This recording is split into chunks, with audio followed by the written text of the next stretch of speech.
तो हेलो मेरे प्यारे छात्रों, तो कैसे हो आप लोग। तो आपके अपने प्यारे से YouTube channel Madhuban sir chemistry वाला में आपका स्वागत है। तो मेरे प्यारे छात्रों, आपको पता है आज से मेरा एक न्यू बैच स्टार्ट हो रहा था। तो उस नए बैच में क्लास 12th के लिए फर्स्ट चैप्टर लेकर आए सॉल्यूशन। तो मेरे प्यारे छात्रों, जो भी क्लास 12th के स्टूडेंट हैं उनके लिए सॉल्यूशन चैप्टर का पहला लेक्चर लेकर आए हैं आपके अपने प्यारे से YouTube चैनल में। तो मेरे प्यारे बच्चों ध्यान दीजिए, तो हम IIT JEE और नीट के लिए क्लास 12th के लिए चैप्टर 2 जो कि हमारा सॉल्यूशन है एनसीईआरटी में, उसको हम स्टार्ट करेंगे। तो मेरे प्यारे छात्रों जल्दी जल्दी जुड़ जाइए। तो आगे हम आगे क्लास को कंटिन्यू करते हैं बिना टाइम लिए। हाँ मेरे प्यारे छात्रों, इस बात को ध्यान रखना, अपने चैनल को शेयर करना, सब्सक्राइब करना और बेल आइकन को दबाना बिल्कुल ना भूलें, क्योंकि आपका लेक्चर 2 जब आएगा, नेक्स्ट लेक्चर आएगा, तो उसको आपके पहले अपडेट होते रहेंगे, आपको अगले क्लास की टाइमिंग पता रहेगा। तो मेरे प्यारे छात्रों, शेयर, सब्सक्राइब और लाइक बटन को दबाना और बेल आइकन को दबाना बिल्कुल ना भूलें, क्योंकि बेटा अगर आपके शेयर करने से हो सकता है कि कोई नीडी स्टूडेंट है जिसको ये फायदा हो सकता है, जिसको उसके लिए बहुत ज्यादा यूजफुल हो सकता है, उसके लिए बहुत अच्छा सोर्स हो सकता है। तो मेरे प्यारे छात्रों शेयर करना बिल्कुल ना भूलें। तो चलिए है आपका टाइम लिए बिना हम आगे कंटिन्यू करते हैं अपने क्लास को। तो देखिए मेरे प्यारे छात्रों, सॉल्यूशन आपका केमिस्ट्री का चैप्टर 2 है और ये मेरा फर्स्ट लेक्चर है आपके अपने से प्यारे यूट्यूब चैनल पे क्लास 12th के लिए। तो मेरे प्यारे छात्रों सॉल्यूशन है क्या। तो सबसे पहली चीज क्या है कि जब हम कोई भी चैप्टर पढ़ते हैं तो इस बात को ध्यान रखिएगा, अगर उस चैप्टर का जो भी हम डेली लाइफ से अगर उसे रिलेट कर लेते हैं तो बहुत अच्छे तरीके से समझ में आता है। जैसे सपोज दैट फिजिक्स में हम पढ़ते हैं कोलिजन क्या है, जब हम किसी बाल को कोलाइड करते हैं किसी भी दीवार पे तो हमारे माइंड में इमेजिन होता है कि कोलिजन है क्या, किसी बाल को हमने प्रोजेक्टाइल मोशन किया तो है क्या। तो चीजें क्या है आपको डेली लाइफ में दिखती हैं, तो इजीली क्या होता है उसे आप समझ पाते हो। तो आपको आपके केमिस्ट्री आपको डेली लाइफ से रिलेट करके आपके मधुबन सर पढ़ाएंगे, बिल्कुल भी घबराने की बिल्कुल जरूरत नहीं है। और आपको पता है सॉल्यूशन चैप्टर इतना इंपॉर्टेंट है कि नीट में कम से कम 2 क्वेश्चन, जेईई मेंस में एक से 2 क्वेश्चन, और आपके स्कूल के लिए तो इंपॉर्टेंट है ही, आपको अच्छे से पता है 6 to 7 मार्क्स के क्वेश्चन आते हैं तो मैं टोटल मिलाकर। तो मेरे प्यारे छात्रों बहुत ही इंपॉर्टेंट चैप्टर है, तो इसे बहुत अच्छे से ध्यान दीजिएगा, कोई लेक्चर आप मिस मत कीजिएगा। कोशिश कीजिएगा कि जो भी क्लास हमारी चल रही है आप टाइमिंग पे लाइव आकर पढ़ें, ताकि लाइव पढ़ने से बेटा होता क्या है कि आपको जो भी डाउट होगा क्लास में पढ़ते समय आप तुरंत पूछ लोगे। तो मेरे प्यारे छात्रों, अगर जो भी हमारा अब कैसे पता चलेगा कि नेक्स्ट क्लास कब है, उसके लिए आपको बेल आइकन दबाना ही होगा, ठीक है। तो चलिए, तो सॉल्यूशन क्या है, जैसे क्या है कि डेली अगर कहा जाए कि डेली के आप लाइफ में डेली जो रूटीन वर्क करते हैं आप देखते होंगे कि बहुत सारे सॉल्यूशन से आप घिरे हुए हैं, बहुत सारे सॉल्यूशंस आप घिरे हुए हैं। कैसे, जैसे सपोज सुबह चाय आपके घर में बना, तो चाय में क्या होता है आपको पता है, दूध होता है, मिल्क होता है, उसमें मान लीजिए वाटर होता है, उसमें शुगर होता है, उसमें चाय पत्ती होता है, अदरक होता है। आप देखो बहुत सारे कंपोनेंट है जिसको हम मिक्सअप करते हैं और एक सॉल्यूशन तैयार करते हैं। दोपहर में मान लीजिए सपोज दैट आपने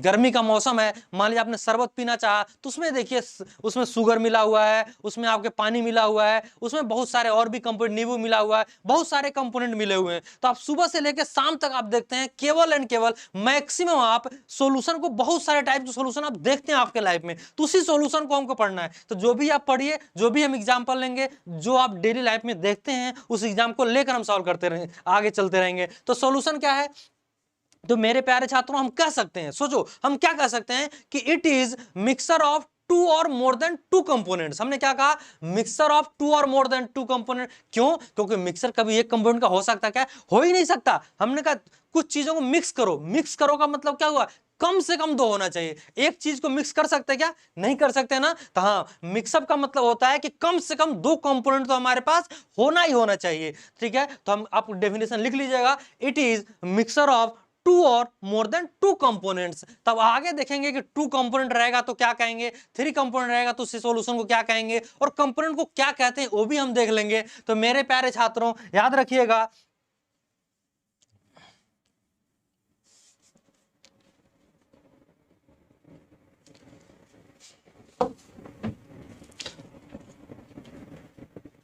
हाँ अब देखिए कि जो भी हमारे सॉल्यूशन होते हैं, हमने अभी को बताया कि 2 और मोर देन 2 कंपोनेंट्स होना चाहिए। तो देखिए अगर सपोज दैट मेरे पास 2 से कंपोनेंट के बेसिस पे अगर उसका डिवीजन करने को कहा जाए, तो देखिए डिवीजन टाइप्स ऑफ सॉल्यूशन। अब टाइप्स ऑफ सॉल्यूशन क्या है? On the basis of number of components, components के बेसिस पे सॉल्यूशन को कितने टाइप से डिवाइड किया जा सकता है। तो याद रखिएगा इसमें कंपोनेंट के बेसिस पे अगर हमें कहें कि अगर 2 कंपोनेंट है तो उसको हम कहते हैं मेरे प्यारे छात्रों बाइनरी सॉल्यूशन। तो देखिए ये हमारा क्या है? Binary solution. बाइनरी सॉल्यूशन का मतलब क्या होता है? अब ध्यान देखिए कि इसमें लिखा है यह बाइनरी, बाइनरी का मतलब यहां से देखिए इसका क्या मतलब होता है, और इसका मतलब होता है मेनली 2। इट मींस हमारे पास ऐसा सॉल्यूशन जिसमें 2 कंपोनेंट हो उसे हम कहते हैं बाइनरी सॉल्यूशन। याद रखिएगा अगर हमारे पास 2 कंपोनेंट हैं तो किस कंपोनेंट को क्या नाम देंगे ये याद रखिएगा। तो याद रखिए मेरे पास बाइनरी सॉल्यूशन का मतलब क्या हुआ? इसमें क्या है कि it is mixture of 2 components only. अब 2 कंपोनेंट्स ओनली है तो ध्यान दीजिए उस कंपोनेंट को हम क्या कहेंगे। तो सबसे पहले हम देखते हैं बाइनरी सॉल्यूशन में मान लीजिए 2 कंपोनेंट हैं, एक कंपोनेंट को फर्स्ट कंपोनेंट को मेरे प्यारे छात्रों कहते हैं सॉल्वेंट और दूसरे को कहते हैं सोल्यूट। याद रखिए अभी हम बाइनरी सॉल्यूशन डिस्कस कर रहे हैं, अभी इसके आगे टर्शियरी सॉल्यूशन डिस्कस करेंगे, क्वाटरनरी सॉल्यूशन डिस्कस करेंगे, लेकिन सबसे पहले बाइनरी सॉल्यूशन देख लीजिए जो आपके सिलेबस में है, जो हमको पढ़ना है थ्रू आउट द कोर्स। हमको बाइनरी सॉल्यूशन ही पढ़ना है इस चैप्टर में। तो मेरे प्यारे छात्रों सॉल्वेंट क्या हुआ और सोल्यूट क्या है, सबसे पहले अब इसको डिस्कस कर लेते हैं। अगर हमारे पास 2 कंपोनेंट है तो एक कंपोनेंट को क्या कह दिया? सॉल्वेंट कह दिया, दूसरे को क्या कह दिया? सोल्यूट कह दिया। अब किसको सॉल्वेंट कहेंगे और किसको सोल्यूट कहेंगे? अब ये बताइए, हमने पढ़ा है कि सॉल्वेंट क्या होता है कि ऐसा कंपोनेंट जिसकी क्वांटिटी हमारे सॉल्यूशन में ज्यादा होती है। जनरली हमें डिफिनीशन पढ़ते हैं, मतलब क्या हुआ कि that component of solution which are in larger amount known as solvent. ठीक है, जो हमारे लार्जर अमाउंट में है उसे हम क्या कहेंगे? सोलवेंट कहेंगे, और जो हमारे लेसर अमाउंट में उसे क्या कहेंगे? सोल्यूट कहेंगे। तो मेरे प्यारे छात्रों सोलवेंट को कह सकते हैं प्रेजेंट इन लार्जर अमाउंट, ये हमारा लार्जर अमाउंट में प्रेजेंट होगा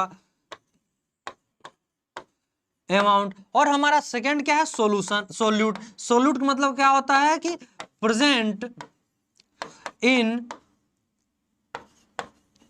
स्मॉलर अमाउंट या लेसर अमाउंट हम कह सकते हैं। लेसर अमाउंट जो हमारे कम मात्रा में है, जो हमारा लेस अमाउंट में है उसे क्या कहेंगे? सोल्यूट कहेंगे, और जो ज्यादा क्वांटिटी में उसे जिसका अमाउंट ज्यादा है उसे हम क्या कहेंगे? सोलवेंट कहेंगे। तो ध्यान दीजिए थोड़ा सा और आगे चलते हैं इसमें सोल्यूट और सोलवेंट को लेके। अब देखिए ध्यान दीजिए, जैसे अभी आपने कहा कि जो कम अमाउंट में है, जैसे हमने कहा कि 100 ग्राम मैंने वाटर लिया। अब कहोगे सर वाटर को ग्राम में क्यों कह रहे हैं? वाटर को तो लीटर में कहना चाहिए, मिलीलीटर को में कहना चाहिए। तो ये बताइए अगर कोई मिलीलीटर है तो उसका अमाउंट भी, उसके मास भी तो कुछ होगा। मैंने मान लिया आपको समझने के लिए 100 ग्राम ले लिया वाटर, ठीक है। इसमें मैंने क्या किया? 5 ग्राम मैंने क्या कर दिया? साल्ट मिक्स कर दिया मेरे प्यारे छात्रों। तो हमारा क्या बन जाएगा? एक टाइप का मेरे पास एक सोल्यूशन बन गया। ओके, तो हमारे पास सोल्यूशन कैसे बना? 100 ग्राम के मैंने क्या कर लिया? वाटर में क्या किया? 5 ग्राम मिला दिया मैंने, साल्ट मिला दिया। अब देखिए साल्ट मिलाने के बाद आप देख रहे हैं कि अमाउंट इसमें किसका ज्यादा है? वाटर का है, इसीलिए इसे हम क्या कह सकते हैं? इसे हम कह सकते हैं सोल्वेंट है। और इसका अमाउंट कम है तो इसको हम क्या कहेंगे? सोल्यूट कहेंगे। तो हम ये कहेंगे मेरे पास एक ऐसा बाइनरी सॉल्यूशन है जिस बाइनरी सॉल्यूशन में हमारा साल्ट क्या है? सोल्यूट है, और जो हमारा वाटर है वो मेरा क्या है? सोल्वेंट है। ठीक है, यहां तक मेरे प्यारे छात्रों किसी कोई डाउट? ठीक है, ओके आगे चलते हैं। अब देखिए थोड़ा सा मान लीजिए आपको क्वेश्चन ट्विस्ट करके पूछा जा सकता है, और इसमें पूछा जा सकता है कि बताओ सोल्यूट कौन है और सोल्वेंट क्या है। जैसे आप बताओ, हमने वाटर लिया, हमने अभी भी वाटर लिया, ठीक है, और मैंने क्या मिला दिया? शुगर मिला दिया। मेरे प्यारे छात्रों मैंने शुगर मिला दिया, और मेरे पास एक ऐसा सॉल्यूशन बन के तैयार हुआ। ठीक है, मेरा एक ऐसा सॉल्यूशन बन के तैयार हुआ। तब आपसे पूछा जाए कि बताइए इसमें सोल्वेंट कौन है और सोल्यूट कितना कौन सा है, तो आप मैक्सिमम स्टूडेंट क्या बताएंगे? यही बताएंगे कि जो हमारे पास वाटर है वो मेरा क्या है? सोल्वेंट है, और जो मेरे पास शुगर है वो मेरा क्या है? सोल्यूट है। क्यों? क्योंकि आपने अभी पढ़ा कि मेनली आप लोग ये पढ़े, आपके दिमाग में भरा हुआ है कि जिसको मिलाया जाता है, तो जिसको मिलाया जाता है उसे क्या मान लेते हो आप? उसको सोल्यूट मान लेते हो, और जिसमें मिलाया जाता है उसको क्या मानते हो? सोल्वेंट मानते हो। ये बताओ, सपोज दैट आपको शरबत पीना है, 100 ग्राम पानी में 5 ग्राम चीनी मिलाकर आपने पी लिया, ये बताओ, अगर 5 ग्राम चीनी में 100 ग्राम मैंने वाटर मिलाया और मिलाकर पिया तो क्या शरबत और अलग होगा क्या? सेम होगा कि नहीं होगा?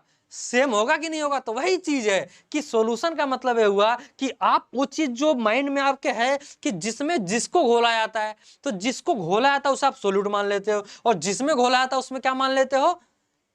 उसको क्या मान लेते हो? उसको आपने सोलवेंट मान लिया। तो ये बताओ, एक कहावत है कि चाकू गिरे तरबूज पे या तरबूज गिरे चाकू पे, बात एक ही है। तो वहां यहां भी तो अप्लाई करो भाई, उसको यहां भी तो अप्लाई करो।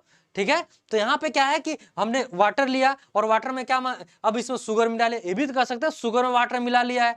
तो कैसे डिसाइड करेंगे? आपको कंसेप्चुअल होना चाहिए, आपको बिल्कुल आपके माइंड में क्या चल रहा हो मैटर नहीं करता, कंसेप्चुअल हो कि नहीं हो ये मैटर करता है। तो जरा देखो मेरे प्यारे छात्रों, यहाँ पे ये आपका सोलवेंट है, यहाँ पे ये आपका सोलवेंट है और ये आपका सोल्यूट है। अब कहोगे सर ऐसे कैसे लिख देंगे, ऐसे कैसे कह रहे हैं, हमने तो आज तक वाटर को सोल्वेंट देखा है कि वाटर को सोल्यूट देखा ही नहीं है। तो मेरे प्यारे छात्रों, जरा इधर भी एक बार नजर घुमा लो, जहां तुम घुमाते ही नहीं हो भाई, कहीं और तो नजर घुमाते ही हो, थोड़ा इधर भी घुमा लिया करो। तब देखो सॉल्यूशन है, नीचे क्या लिखा है? सॉलिड लिखा हुआ है ब्रैकेट में। मतलब क्या है कि जो सॉल्यूशन मेरा है वो किस फेज में है? वो मेरे सॉलिड फेज में है। अब देखो इसमें सॉलिड फेज में कौन है? शुगर, और इसमें वाटर क्या है? लिक्विड है। तो जरा बताओ हमारे पास सॉल्यूशन किस में आ गया? मेरा सॉल्यूशन जो है कि सॉलिड फेज में है। हमने चीनी और पानी को मिलाया और बन गया सॉलिड। इसका क्या मतलब है? जरा बताओ, जरा सोचो इसका क्या मतलब है। तो मेरे प्यारे छात्रों, इसका मतलब तो यही है कि हमने बहुत सारा चीनी लिया होगा, मान लो कि 1 बोरी चीनी ले लिया और शुगर ले लिया, उसमें केवल हमने 1 गिलास पानी डाल दिया, यही तो हो सकता है। मतलब हमारे पास जो सॉल्यूशन बनना चाहिए वो सॉल्यूशन हमारा सॉलिड होना चाहिए, और सॉलिड होने के लिए क्या होना चाहिए कि ओबे सी बात है, शुगर का अमाउंट ज्यादा होगा। तो डेफिनेटली अंडरस्टूड अमाउंट नहीं बताया गया है, फिर भी आपको इसको बताना पड़ सकता है। तो ऐसे क्वेश्चन में जो शुगर होगा सॉल्वेंट होगा और जो वाटर होगा मेरा क्या होगा? सोल्यूट होगा। तो यहां तक क्यों क्लियर है? सबको क्लियर है? तो मेरे प्यारे छात्रों एक और डेफिनेशन लिख लो कभी मत भूलना, ये लिख लो कि that component of solution that component of solution will be treated as solvent which has same phase as a phase of solution. That component of the solution will be treated as solvent which has same phase as a phase of solution known as solvent. Okay, तो यहां तक clear आप लोग को? Okay मेरे प्यारे छात्रों, ठीक है, तो आगे चलते हैं। अब देखो हमारे पास क्या है कि on the basis of number of point में बाइनरी सॉल्यूशन पढ़ लिया। इसमें बी देख लीजिएगा, टर्शियरी सॉल्यूशन जो होता है, अब देखिए टर्शियरी सॉल्यूशन में क्या होता है मेरे प्यारे छात्रों कि इसमें 3 कंपोनेंट होंगे। टर्शियरी सॉल्यूशन में क्या होंगे मेरे प्यारे छात्रों?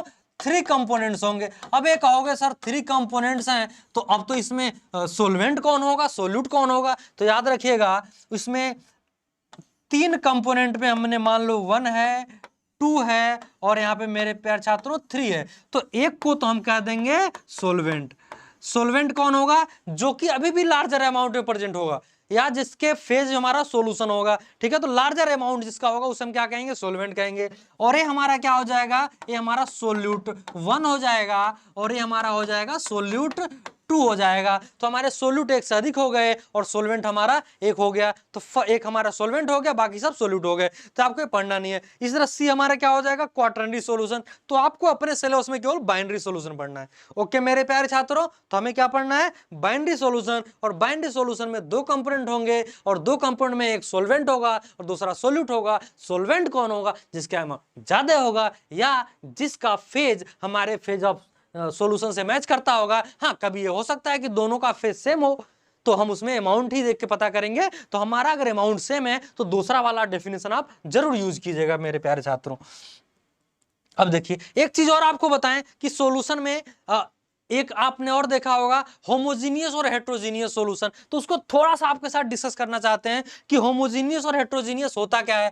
तो याद रखिएगा, एक हमारा अगर सॉल्यूशन कहा जाए तो होमोजीनियस और दूसरा सॉल्यूशन होता है हमारा हेट्रोजीनियस। इसको हल्का सा डिस्कस कर लेते हैं आगे।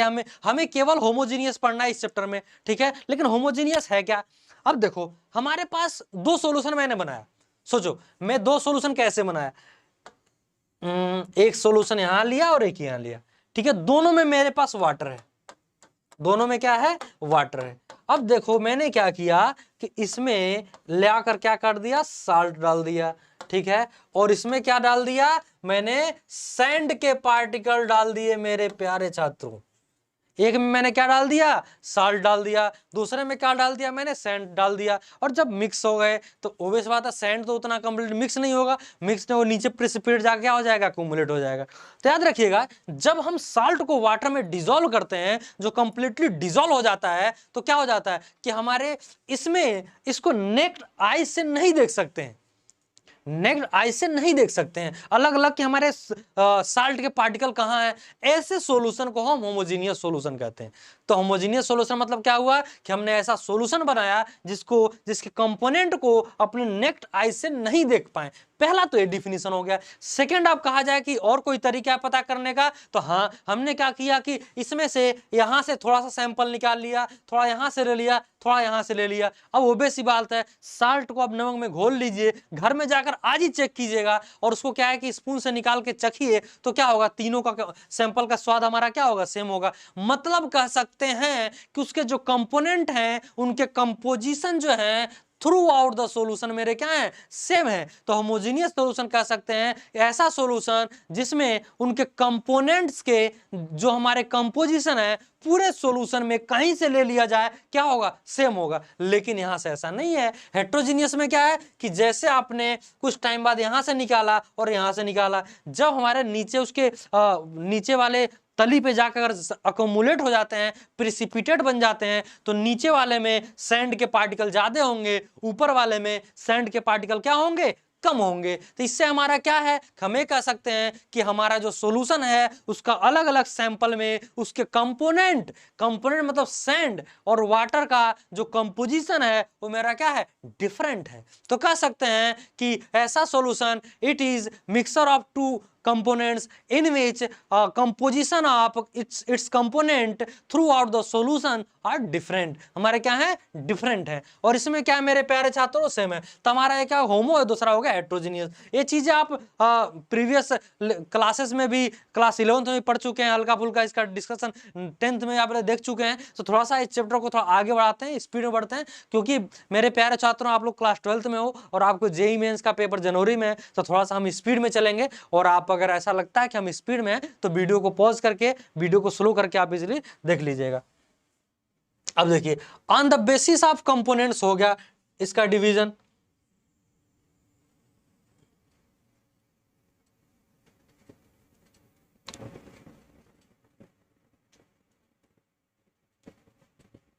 अब देखिए on the basis of phase of components, अब हमारे जो फेज हैं, कंपोनेंट का फेज है उस पे, तो ये भी जल्दी में इसको खत्म करते हैं। तो देखिए तो हमारे कंपोनेंट का जो फेज है, फेज का मतलब क्या होता है मेरे प्यारे छात्रों, अगर सोल्वेंट है तो लिक्विड है कि सॉलिड है कि गैस है, हमारे पास अगर सोल्यूट है तो सॉलिड है कि लिक्विड है कि गैस है, इसके बिहाफ पे सॉल्यूशन को कैसे डिवाइन करेंगे। तो याद रखिएगा ए मैंने कहा सॉलिड सॉल्यूशन। अगर हम सॉलिड सॉल्यूशन की बात करें तो सॉलिड सॉल्यूशन हमारा है क्या, देखिए सॉलिड सॉल्यूशन का मतलब क्या होता है, याद रखिएगा कि एक ऐसा सॉल्यूशन जिसमें इसका जो सॉल्वेंट होगा, इसका जो सॉल्वेंट होगा हमेशा एक सॉलिड होगा, हमारा क्या होगा, सॉलिड होगा। और जो आपका सोल्यूट होगा वो सोल्यूट होगा, वो हमारा कुछ भी हो सकता है, सॉलिड भी हो सकता है, लिक्विड भी हो सकता है, गैस, तीनों में से कोई हो सकता है। तो याद रखिएगा जब हम सोल्वेंट सॉलिड सोल्वेंट में कोई भी सोल्यूट, सॉलिड, लिक्विड, गैस तीनों में से कोई मिलाएं तो जो सॉल्यूशन बन के तैयार होगा उसे हम क्या कहेंगे, सॉलिड सॉल्यूशन कहेंगे। ठीक है, तो हमने क्या किया बेटा, सॉलिड सॉलिड सॉल्यूशन मतलब क्या हुआ, सॉल्यूशन सॉलिड होगा। और अभी को मैंने बताया कि सॉल्यूशन अगर सॉलिड है तो उसका सोल्वेंट भी क्या रहा होगा, सॉलिड ही रखा होगा। तो सेम उसी टाइप से यहां पे देख लीजिए कि हमने कहा सॉलिड सॉल्यूशन मतलब सोल्वेंट क्या होगा, सॉलिड होगा। आगे देखिए हमने बी देखा कि अगर हमने मान लो सपोज दैट इसे कहें कि लिक्विड सॉल्यूशन हमारा क्या है, तो लिक्विड सॉल्यूशन में हम कह सकते हैं कि लिक्विड सॉल्यूशन में हमारे पास सोल्वेंट क्या होना चाहिए, सोलवेंट हमेशा लिक्विड होना चाहिए, और प्लस यहाँ पे सोल्यूट क्या होना चाहिए मेरे प्यारे छात्रों, सॉलिड रखिए सर, या तो लिक्विड रखिए या गैस रखिए, कुछ भी रखिए, और ऐसे सॉल्यूशन हमारे क्या बनेंगे, लिक्विड सॉल्यूशन बनते हैं। और हमको हमारे इस सिलेबस में इस चैप्टर में क्या पढ़ना है, तो लिक्विड सॉल्यूशन पढ़ना है। इस चैप्टर में क्या पढ़ना है, लिक्विड सॉल्यूशन पढ़ना है। ये हमारा यही हमको इस पूरे through out the chapter discuss करेंगे, ठीक है। अब इसी तरह सी हमारा हो गया गैसियस सॉल्यूशन। गैसियस सॉल्यूशन क्या होता है मेरे छात्रों, तो ध्यान दो, अभी को मैंने सॉलिड डिस्कस कर लिया, लिक्विड डिस्कस कर लिया, अब हम गैसेस सॉल्यूशन पे आएंगे। तो गैसेस सॉल्यूशन का मतलब क्या हो गया कि मेरे पास एक सॉल्वेंट होगा और दूसरा मेरा क्या होगा, सोल्यूट होगा। तो यहाँ पे सर सोल्वेंट जो होगा गैस होगा, लेकिन सोल्यूट हमारा क्या हो जाएगा, सॉलिड हो या लिक्विड हो या गैस में से तीनों हो, इसे हम क्या कहेंगे, इसे हम कहेंगे गैसियस सॉल्यूशन। क्या कहेंगे मेरे प्यारे छात्रों, गैसियस सॉल्यूशन। तो हमारे pass on the basis of phase हम सॉल्यूशन को डिफाइन कर सकते हैं, सॉलिड सॉल्यूशन, लिक्विड सॉल्यूशन और गैस सॉल्यूशन। जैसे लिक्विड सॉल्यूशन में मान लो सपोज दैट कोई भी वाटर ले लिया और किसी सॉल्यूशन में मिला दिया, कोई और लिक्विड, दो लिक्विड को मैंने मिला दिया। गैसेस सॉल्यूशन मैंने मान लिया, हमने हाइड्रोजन को नाइट्रोजन में मिला लिया, हाइड्रोजन को ऑक्सीजन के साथ मिला लिया, तो हमारे क्या, हाइड्रोजन को मान लो कि ऑक्सीजन को Cl2 के साथ मिला लिया। तो मतलब कि ये भी बात याद रहे कि वो दोनों आपस में रिएक्शन नहीं करना चाहिए। हाँ, ये चीज थोड़ा याद रखना मेरे प्यारे छात्रों कि दोनों रिएक्शन ना करें। ऐसे हम गैस लेंगे जो आपस में हमारा क्या करे, रिएक्शन ना करे। रिएक्शन करेगा तो हमारा क्या तीसरा कंपाउंड बना लेगा। हमें सॉल्यूशन बनाना है, हमें मिक्सर बनाना है, उसमें हम केमिकली उनको एक दूसरे से इन्वॉल्व नहीं करना है, ठीक है। तो चलिए आगे चलते हैं। अब देखिए on the basis of concentration of level of solute. देखो मेरे प्यारे छात्रों, अभी हम क्या पढ़े हैं, टाइप्स ऑफ सॉल्यूशन पढ़ रहे हैं। तो टाइप्स ऑफ सॉल्यूशन में क्या पढ़ लिया, टाइप 1 जो कि हमारे number of component, type 2 phase के बेसिस पे, और टाइप 3 हम पढ़ेंगे कि कंसंट्रेशन के बेसिस पे। सोल्यूट का कंसंट्रेशन का क्या मतलब है, इसका क्या मतलब है कि हम ये कह रहे हैं कि सोल्यूट का जो कंसंट्रेशन का लेवल है, कितना सोल्यूट किसी सोलवेंट में मिला हुआ है, इसके बेसिस पे सॉल्यूशन को कैसे डिफाइन करेंगे। तो ठीक है, तो चलिए हम आगे चलते हैं। इसके पहले, इसको देखने के पहले थोड़ा सा हम अपने रियल लाइफ में आते हैं। देखो कभी कभी छात्रों अपने दोस्तों के साथ कहीं मान लो कि पिज्जा पार्टी में गए, कुछ खाने पीने का, मान लो सपोज दैट कि स्कूल में आप 4 बजे तक क्लास की, भूख लगी है, और 2-4 छात्र आपस में मिले और दोस्त आपस में मिले और कहे आज चलो पिज्जा खाते हैं, आज डोमिनोज चलते हैं। चलो ठीक है, आपने डोमिनोज गए। अब वहां देखा मेरे प्यारे छात्रों कि एक ने कहा बहुत तेज भूख लगी है, वो बेसिक बात है 4 बजे तक आपने क्लास किया, भूख बहुत जोर की लगी है, स्कूल में लंच भी लेकर नहीं उस दिन आए थे, आपने जैसे पिज्जा खाना स्टार्ट किया तो अब तो जो भूख लगने वाली कंडीशन होती है और जो पहले बाइट जो खाते हैं उसका तो आप इमेजिन कर पा रहे हो। तो अब देखो क्या है कि आपने पिज्जा खा लिया, एक टाइम इतना पिज्जा आपने ऑर्डर करा लिया था, एक टाइम ऐसा आएगा खाते खाते किसी दोस्त ने जो कम में उसका पेट भर जाता है, उसने क्या कहा कि अब हमसे नहीं हो पाएगा, अब हम तृप्त हो गए, अब हम इससे नहीं हो पाएगा। इससे नहीं हो पाएगा क्या मतलब, उसको जितना मैक्सिमम चाहिए था वो उतना पिज्जा अपने अंदर डाइजेस्ट कर लिया, अपना ले लिया है, खा लिया है। तो इसका मतलब क्या हुआ कि हमारे पास, और दूसरा कोई ऐसा है अरे नहीं अभी तो चलेगा, कोई दिक्कत नहीं है, अभी तो फिर तभी तो जब तक यहां तक ना आ जाए तब तक तो चलेगा, कोई दिक्कत नहीं है।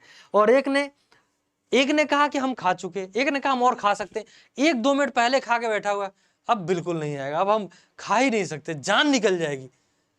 ये बताओ अगर वो कह रहा खा नहीं सकते, जान निकल जाएगी, फिर भी तुम जबरदस्ती उसको एक बाइट नहीं खाना है, ये तुम्हारे हिस्से का, तुम्हें किसी तरह खाना है। आप देखे हो कभी खाते समय कुछ अगर खाना नुकसान हो रहा है तो थोड़ा थोड़ा एडजस्ट कर लो, थोड़ा थोड़ा ले लो। तो कभी कभी क्या होता है कि आप खाने के बाद भी आप टोटली सेचुरेट हो गए हो, उसके बाद भी खा लेते हो थोड़ा सा, तो सुपर सेचुरेशन लेवल आ गया। तो मेरे प्यारे छात्रों 3 लेवल हो गया, एक अनसेचुरेटेड, अनसेचुरेटेड मतलब और खा सकते हैं, अभी हमारी कैपेसिटी है, सेचुरेशन लेवल अब नहीं खा सकते, अब हो चुका है।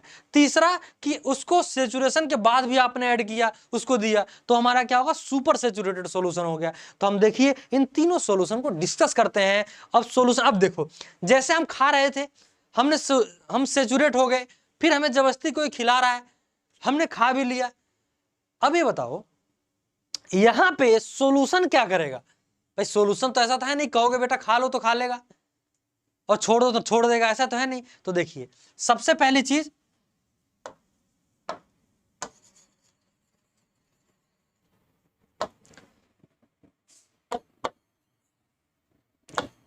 एक पढ़ेंगे हम सेचुरेटेड सॉल्यूशन। सेचुरेटेड सॉल्यूशन है क्या, देख लीजिए सेचुरेटेड सॉल्यूशन है क्या, ध्यान दीजिए। तो सेचुरेटेड सॉल्यूशन का क्या मतलब होता है कि हमने कहा कि और अधिक ऐड नहीं कर सकते। तो मेरे प्यारे छात्रों, और अधिक ऐड नहीं कर सकते, इसका क्या मतलब है ये बताइए। मेरे पास आगे सॉल्यूशन रखा हुआ है, वो सेचुरेट हो गया, मान लो सपोज है 10 ग्राम साल्ट में सेचुरेट हो गया। अगर मान लो 2 ग्राम साल्ट और ऐड कर दिए, तो क्या साल्ट वाटर में जाने के बजाय कूद के बाहर निकल जाएगा क्या? क्या हाँ सेचुरेट हो गए, अब हम नहीं जाएंगे सॉल्यूशन में, ऐसा है क्या? ऐसा हो सकता है क्या? तो याद रखिएगा इसका डेफिनेशन ये कह सकते हैं, डेफिनेशन में थोड़ा सा ध्यान दीजिएगा कि no more solute can be dissolve, और अधिक सॉलिड डिजोल्व नहीं कर सकते। आपको कुछ बुक्स में मिलेंगे कि no more solute can be added. अब एडेड और डिजोल्व में डिफरेंस क्या है ये बताओ। कि हमने मेरा सॉल्यूशन सेचुरेट हो गया, हमने और शुगर ऐड कर दिया, तो क्या ऐड नहीं हो गया, कूद के बाहर चला जाएगा क्या? नहीं जाएगा ना। तो डिजोल्व नहीं कर सकते, डिजोल्व नहीं कर सकते उसका क्या मतलब है वो यहां पे देखिए। अब ध्यान दीजिए,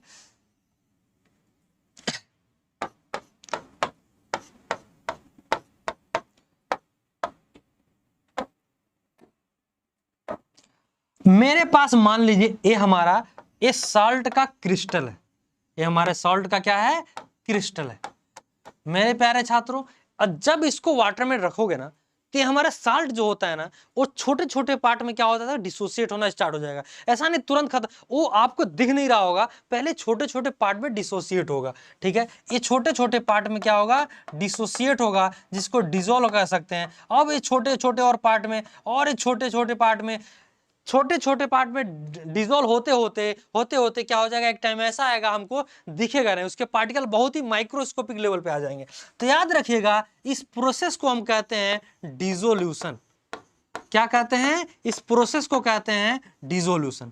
ठीक है, अब हम डिसॉल्व कर रहे थे, तो जो डिसॉल्व हो रहा था इसका मतलब क्या हुआ कि डिसोल्यूशन प्रोसेस हमारा कैरिंग ऑन है। अब आगे क्या हुआ कि जैसे हमारा सॉल्यूशन सेचुरेट हो गया और अपने और अधिक साल्ट मिलाया, जैसे हमारा सॉल्यूशन सेचुरेट हो गया, मान लो कि 10 ग्राम में सेचुरेट हो गया, आपने और मिलाया, उसमें क्या साल्ट मिलाया। जैसे साल्ट मिलाएंगे तो क्या होगा, क्या ये डिसॉल्व नहीं होगा? देखिए क्या होगा, अब जो एक क्रिस्टल बनेगा,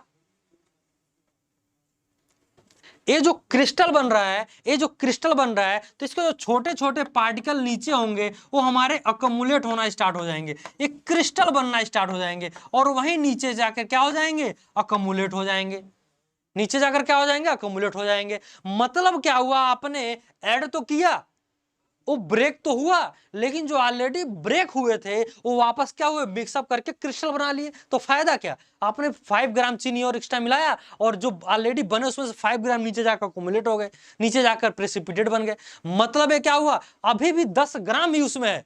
हमारे पहले सॉल्यूशन में 10 ग्राम में सेचुरेट हो गया था, हमने 5 ग्राम और मिलाया, और जैसे 5 ग्राम मिलाया, 5 ग्राम जो बने हुए थे वो जाके नीचे अक्यूमुलेट हो गए, फिर क्रिस्टल बन गए। तो क्या हुआ, हमने क्या, no more solute can be dissolve. तो और अधिक सोल्यूट डिसॉल्व नहीं हो रहा है, हमने ऐड तो कर दिया, लेकिन नीचे जाकर क्या हो गया, जो डिसॉल्व था प्रेसिपिटेट बन गया। तो कह सकते हैं, और इस प्रोसेस को हम कहते हैं, क्या कहते हैं मेरे प्यारे छात्रों, इस प्रोसेस को कहते हैं क्रिस्टलाइजेशन।